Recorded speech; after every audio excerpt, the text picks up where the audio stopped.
talk about your bringing up kids, what topic you want to talk about in that section? Again, that's bringing up that next generation for my grandchild, for my children, that sort of stuff as well. It's around, letting them have ownership over their bodies, feel confident about who they are, to be aware that this multimedia thing that's all around them, I didn't grow up with that as much. We grew up with newspapers and things, but the kids now have these right at their fingertips 24 hours a day. So I think it's so much more important for our generation of kids coming through now to be aware, at least, so that, when they see these images, they can maybe put it in perspective and think, well, that's fine, but there's so much more to beauty than that little bit there. That's kind of what I'm hoping for my granddaughter, that we can sort of show her that we come in all shapes and sizes, and we can reject that pressure that's put on them because it's 24 hours a day. So that's where I'm sort of coming from the kids. Yeah.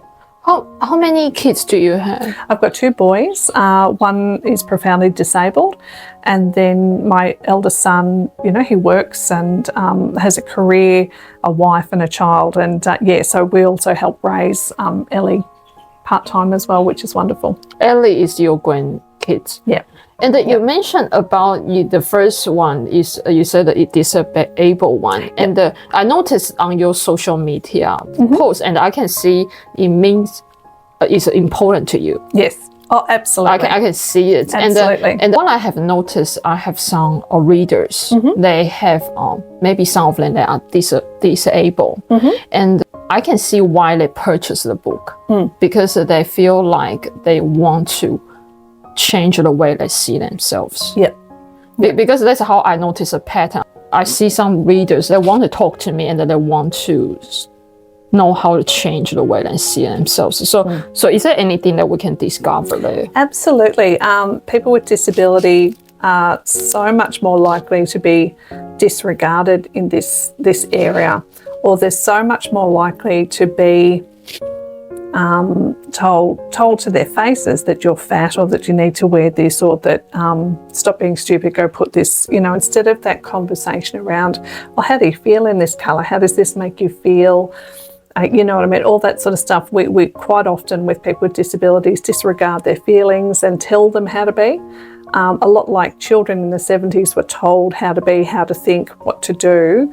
Again, there's people with disabilities are often far more likely to, be at the hands of abuse, or, neglect, or just not being part of the conversation. And that's a big one for me, is not being part of the conversation, not being involved in, anybody with a disability is the same as you and me. We've all got thoughts, feelings, ideas about how we want to see the world, and that's no different for someone with a disability. They want to present themselves in the best way possible. Why aren't we giving them that information as well? I think it's just as relevant, because they often get disregarded and treated as if they need to be told how to think. And I don't think they need to be told how to think. I think they need that assistance to process what's going on and learn about the world, and that includes how you feel about your body, about your image, and how you present yourself. So I think that's just as important. It's a really interesting topic, actually. Yeah. So because I was thinking, it's like, one, could we discuss that is close to your heart and also can benefit others? Absolutely. Yeah. Absolutely. So I will ask you about the beauty standards in your childhood, because we start to have idea of beauty when we are as early as 4 to 5 years old. Yeah. And so we will discuss that, and we will talk about your son. So is that you're comfortable to talk about? Absolutely. Son, because I know you probably have a lot to talk about self-worth, about your son, etc. And if we talk about in a sense of body confidence, how could we phrase it? How could we discuss around this disability topic? Well, you could just say, I'm aware that your son has a disability. You're happy to chat about it, and I can explain. Yes, I do have a young son that's turning 30 next year, he is part of the world and wants to figure out how that works. And throughout his lifetime, he has been told he's fat, he's overweight, he must shave off his beard, which is something that's really integral to how he feels. Different things like that, where people will sort of tell him how to do things as if he's a child, rather than asking him the question, okay, so you want to keep your beard, how do we keep it, all that sort of stuff. But the messages that people seem to think it's okay to tell him he's fat.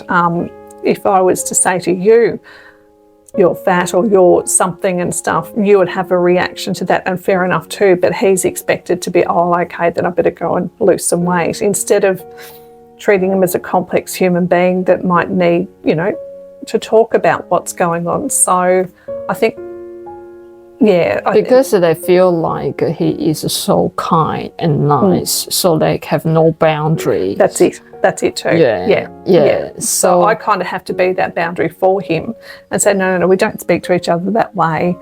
You know, if you've got something, you know, to say to Jacob, we'd prefer it to be a really polite way to do it. And we can talk about other things. But, you know, he's got a care team behind him. He doesn't need, you know, that sort of scrutiny, because he feels too. And I think people forget that. They just assume that, you know, it's okay to just say anything. To say whatever we like. And he wouldn't fight back. He wouldn't have any. Yep. Okay, that's a very interesting thing to talk about. Yeah. I want to ask how you feel as a parent. Is that you look after him, and how you feel, and even when you go out, how it influences your body confidence as well as a parent. Yes, I'm curious about that.